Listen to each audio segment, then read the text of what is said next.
định tiến công đánh chiếm thành phố Vĩnh Long. Do lực lượng các địa phương ven thành phố tổ chức trận địa chống lại, nên địch sử dụng lực lượng lính thủy đánh bộ thực hiện vu hồi đường sông.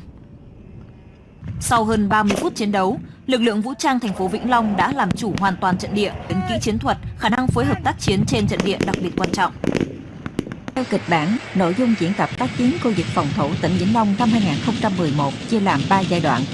Giai đoạn 1, chuyển lực lượng vũ trang vào các trạng thái sẵn sàng chiến đấu, chuyển địa phương từ thời bình sang thời chiến. Giai đoạn 2, tổ chức tác chiến phòng thủ. Giai đoạn 3, thực hành tác chiến khu vực phòng thủ.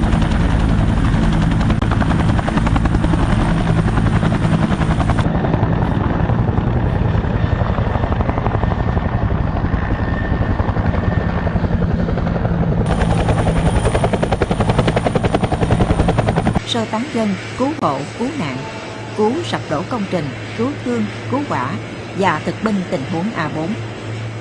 Phòng tránh đánh trả địch tập kích đường không. Nơi đây được bố trí 7 trận địa pháo phòng không, nhiều công sự cá nhân và hệ thống hầm trú ẩn. Lữ đoàn 25 công binh, cảnh sát phòng cháy chữa cháy, bệnh viện đa khoa thành phố Vĩnh Long, ấp Phước Yên, xã Phú Quế, huyện Long Hồ được chọn làm nơi diễn tập đề mục tập kích địch đổ bộ đường không tạm dừng. Ban chỉ đạo diễn tập đã bố trí 7 mô hình máy bay trinh sát, 2 mô hình máy bay ném bom và đổ bộ. Tiểu đoàn 857, tiểu đoàn 2 dự bị động viên thuộc trung đoàn 890, đại đội trinh sát, đại đội thông tin cùng với lực lượng dân quân xã Phú Quế, huyện Long Hồ đã hiệp đồng tác chiến chặt chẽ.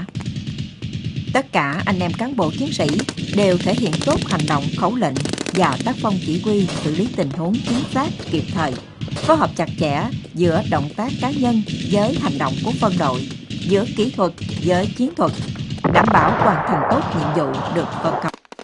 Có thể khẳng định, diễn tập tác chiến khu vực phòng thủ tỉnh Vĩnh Long năm 2011 đã đạt được yêu cầu đề ra là sát với thực tế, đối tượng tác chiến, nhiệm vụ phòng thủ của tỉnh. Khi xảy ra tình huống xử lý kịp thời có hiệu quả, không để bị động bất ngờ. Trong quá trình diễn tập có sử dụng đạn hơi, thuốc nổ, nhưng vẫn an toàn cho người và phương tiện. Các lực lượng tham gia diễn tập đã hiệp đồng chặt chẽ, nhịp nhàng. Vũ khí trang bị. Cái địa hình của thành phố Vĩnh Long nằm ven sông Tiền,